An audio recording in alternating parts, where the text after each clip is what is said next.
Assalamualaikum warahmatullahi wabarakatuh. Selamat pagi. Pagi ini kami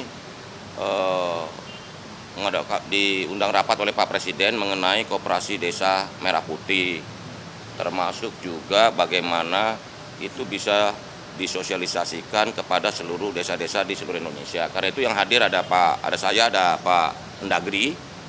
Nanti juga dijelaskan oleh Pak Mendagri mengenai ada Wakil Menteri Pertanian juga, bagaimana konsepsi. Yang pasti gini, keberadaan Koperasi Desa Merah Putih itu yang pertama itu untuk kepentingan masyarakat desa. Karena di Koperasi Desa Merah Putih itu untuk memutus mata rantai kemiskinan di desa dan juga bagaimana masyarakat desa bisa meningkat penghasilannya. Jadi yang pasti Koperasi Desa Merah Putih ini bertujuan untuk meningkatkan kesejahteraan masyarakat desa dan berguna untuk kemajuan desa di seluruh Indonesia. Terima kasih. Pengantar dari saya. Silakan Pak Tito, jelasin. Baik, rekan-rekan sekalian, saya kira peran desa sangat penting ya di Indonesia. Bayangkan ya, 56% penduduk Indonesia itu ada di kota. 44% itu ada di desa. Kita tidak ingin seperti di Jepang. Jepang itu sudah 93% penduduknya di kota. 7% penduduknya tinggal di desa. Di Jepang 84 atau 86% tinggal di kota. Desa ditinggalkan. Padahal desa ini bisa menjadi penyumbang pertumbuhan ekonomi, menjadi sentra ekonomi. Nah, sebelum terlambat maka kita memperkuat desa. Ya. Nah, maka untuk memperkuat desa ini banyak, mulai dari anggaran desa, dibuat sistem pemerintahan desa. Nah, salah satu yang menjadi ide dari Bapak Presiden adalah ketahanan pangan. Ketahanan pangan ini kita melibatkan juga desa-desa. Kenapa? Bapak-bapak, ibu-ibu kalau lihat pada bulan ini, rilis yang BPS kemarin, ya, deflasi, kita mengalami deflasi sebesar year on year-nya 0,09, minus 0,09%. Kemudian untuk month to month-nya minus 0,48%. Memang betul penyebab utama dari deflasi, artinya turunnya harga barang dan jasa, ya, itu akibat subsidi listrik oleh Bapak Presiden 50% kepada pengguna di bawah 2000 watt. Artinya masyarakat yang kurang mampu. Itu sangat berarti sekali. Ya. Januari, Februari. Makanya lihat angkanya, kita belum pernah 25 tahun ini kita mengalami angka sampai ke titik minus 0,09, belum pernah. Di sisi lain, kita menghadapi sekarang supply produksi yang luar biasa. Bahkan sampai Maret April diperkirakan produksi beras kita itu mencapai puncaknya. Nah, kalau angka 0,09 minus ya, itu menyenangkan konsumen. Konsumen senang, harganya murah. Coba lihat cek, beras harganya rata-rata turun. Telur, ayam, daging karena jagung, pakannya itu udah produksi banyak juga, turun semua. Nah, tapi yang tidak boleh turun terlalu dalam. Kalau terlalu dalam turunnya inflasi, yang akan kesulitan adalah para produsen.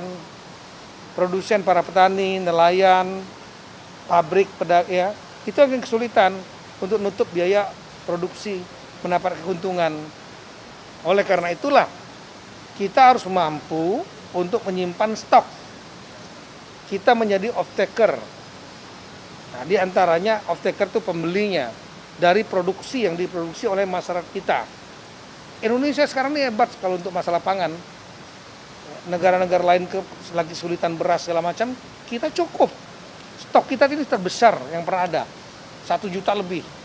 Nah, biasanya cuma 3.000, 4.000.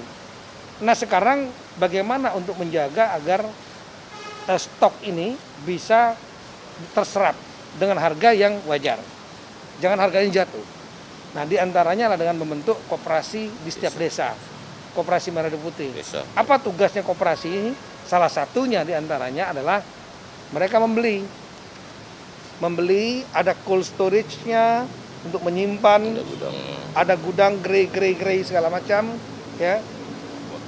Apotek, Jadi one stop system ini, ya, one group system. One stop solution. Ya, ada kliniknya dan lain-lain, sehingga diharapkan ya di antaranya untuk masalah ketahanan pangan dapat diserap oleh koperasi-koperasi desa ini, ya, sehingga tidak diambil terjual murah karena harga turun dengan harga yang sudah dipatok oleh pemerintah. Nah, koperasi ini perlu dibentuk di semua desa dan nanti kita akan sampaikan kepada desa dan juga akan kita sampaikan ada dukungan dari pemerintah nantinya, di antaranya dari Bank Himbara, ya. Kalau saya nggak salah sekitar 5 miliaran dibutuhkan untuk kepentingan itu. Cold storage, gudang dan lain-lain, manajemen dan lain-lain 5 miliaran. Nah, baik, ini menguntungkan desa. Desa ada yang punya anggaran cuma 1 miliar setahun, ada yang 3 miliar. Saya tahu ada yang lebih dari itu, ada juga ada. Seperti di Bali ada yang 50 miliar dari pariwisata dan lain. Tapi ini secara umum nanti akan ada anggaran dari berupa pinjaman dari bank. Nah, nanti kan dengan koperasi itu bisa membayar nantinya, mencicil, akan menguntungkan. Nah, kira-kira seperti itu, sehingga kita perlu melakukan kami akan Bapak Menteri Koperasi, kami Mendagri, kami Menteri Desa, kita akan dialog dengan teman-teman kepala desa, asosiasi kepala desa, asosiasi perangkat desa, asosiasi badan musyawarah desa, supaya mereka betul-betul memahami pemikiran dari Bapak Presiden. Dan ini untuk kepentingan semua bersama. Pasti menguntungkan desa. Iya. Pasti. Jadi intinya gini, Pak Presiden tadi sampaikan Koperasi Desa Merah Putih ini untuk memutuskan rentenir, tengkulak, ya, pinjaman online, ya, yang menjerat dan menjadi sumber kemiskinan di desa-desa. Ya. Dengan adanya Koperasi Desa Merah Putih yang salah satu unitnya ada unit simpan pinjam, masyarakat desa jauh lebih terbantu dari sisi pendanaan dan juga tidak terjerat lingkaran setan kemiskinan. Gitu. Karena utang berutang, tumpuk, gali lubang, tutup lubang, itu kan tradisi yang juga mau dipangkas. Karena itu kami sampaikan bahwa Koperasi Desa Merah Putih ini memang bertujuan untuk membawa kemajuan bagi desa dan meningkatkan kesejahteraan masyarakat desa. Gitu ya. Saya mau nambahkan satu, jadi bayangan ya, seperti yang disampaikan beliau tadi. Di tengah. Yang disampaikan beliau tadi masalah pinjol, tengkulak, segala macam. Rentenir itu kan perorangan. Yang secara hukum akan sulit diminta pertanggungjawaban. Dan mereka terjebak di situ. Dan nggak ada bargaining, nggak ada kekuatan bargaining, posisi tawar para petani. Nah, koperasi ini hadir sebagai mewakili negara. Negara hadir untuk menyelamatkan mereka, memutus jangan sampai mereka tergantung kepada tadi pinjol, tengkulak, rentenir yang nggak bisa dipertanggungjawabkan secara hukum. Kalau dengan koperasi kan jelas transaksinya. Itulah kehadiran negara ini akan menyelamatkan mereka. Itu anggaran 5 miliar tadi maksudnya disalurkan oleh bank untuk pinjaman ke koperasi. Nanti skema keuangannya. Gini. Nanti skema keuangannya nanti berikutnya. Soal skema keuangan, desain gudang. Karena di Kopdes Merah Putih itu nanti ada 6 outlet tuh. 1 outlet gudang. 2 cold storage. 3 kantor koperasi. 4 apotek hidup, apotek desa, 5 klinik desa, 6 unit simpan pinjam. Begitu. Nanti skemanya masih dihitung kan. Setiap desa kan kondisinya beda-beda. Ya. Karena dari pemetaan ini sekarang ada desa pertanian, desa perikanan, dan DA kelurahan yang sudah agak kota, desa yang agak kota tuh. Maksudnya udah suasana udah kota tapi statusnya masih desa. Nah, 85% desa itu pertanian, sedangkan 15% itu agro maritim lah begitu. Gitu. Tapi Himbara bakal ngasih pinjaman ke koperasi, Pak? Jadi gini, inilah bentuk dari kepedulian negara untuk membantu. Ini kan financing, bukan dikasih loh, dipinjamkan, ya kan? Dengan skema-skema yang nanti kita diskusikan lebih lanjut dengan pihak-pihak perbankan. Anggarannya 5 miliar, Pak? Sampai saat ini dihitung dan mungkin sekitar segitu. 5 miliar untuk semua koperasi koperasi? Satu koperasi. Satu koperasi. Jadi kamu dari mana sih? Lumbung Teknos, Pak. Oke, pertanyaannya boleh juga. Nah, jadi begini, 5 miliar itu ada komponennya, ada bangun gudangnya, ada bangun cold storage-nya, ada bangun gerai-nya, terus ada truk. Paling nggak ada 2 truk. Bengkel. Truk dan bengkel. Jadi truk itu setiap desa punya 2 truk. Namanya truk desa itu buat ngangkut barang hasil desa, termasuk juga membawa barang-barang ke desa. Gitu. Ya, Berarti satu koperasi ya, Pak? satu koperasi 5 miliar. Ya. Himbaranya siapa aja, Pak? Ya namanya Himbara ya sebut aja. Kamu kan lebih tahu dari saya Himbara itu siapa aja, ya. Oke, makasih ya udah ya.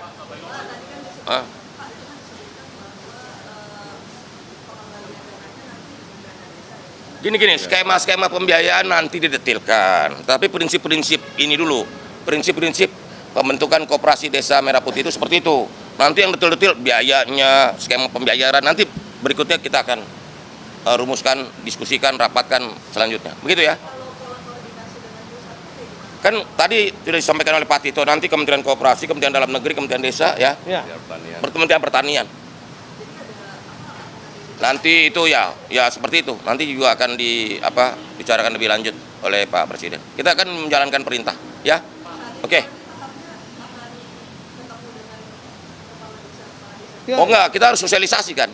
Bahwa ini gini, saya bertanya, Koperasi Desa Merah Putih itu tidak ada di Istana Merdeka, tidak ada di kantor Kementerian Koperasi, tidak ada di kantor Kementerian Dalam Negeri, tidak ada di kantor Kementerian Desa, tapi ada di desa bapak-bapak ibu-ibu sekalian.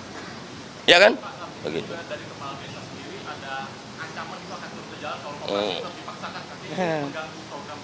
Gini, Pak Mendagri lagi jawab nih. Ini. Ya. Udah dibahas tadi. Jadi memang nanti kita akan melakukan diskusi. Ya. Saya sangat sering dialog dengan teman-teman asosiasi kepala desa. Ya, entah Abdesi, Papdesi dan lain-lain, termasuk Bamusdes, Badan Musyawarah Desa, perangkat desa. Jadi mekanisme dialog ini kita lakukan. Saya paham teman-teman daerah itu biasanya inginnya agar programnya 70% adalah bottom up. Artinya dari dimusyawarakan sendiri, mereka menentukan sendiri. 30%-nya menampung, mengakomodir kebijakan dari pusat. Tapi kali ini Bapak Presiden membuat suatu terobosan yang menurut saya luar biasa.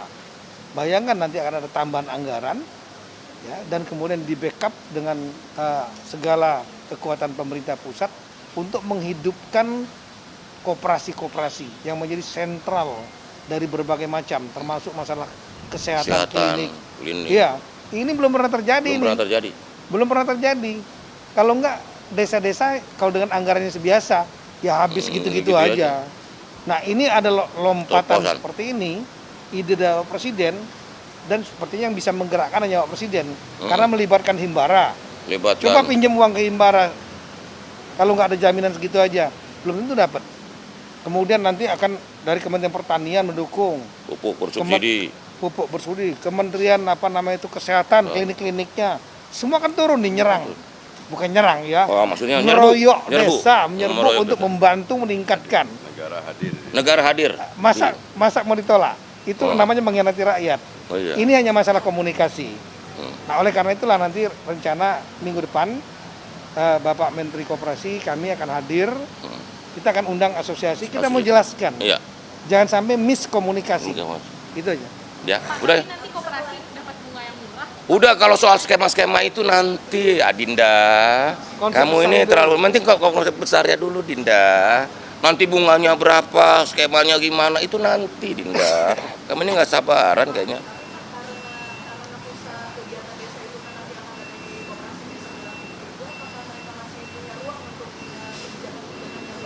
Gini loh, di desa itu punya 2 asas, 1 asas rekognisi, 2 subsidiaritas. Itu tetap bahwa pengakuan atas desa dan bahwa desa punya kearifan lokal masing-masing desa pasti dong. Cuman ini kan Kopdas ini benar-benar basic need ya, kebutuhan dasar warga negara, kesehatan, makanan, sembako gitu loh, permodalan dan sebagainya gitu.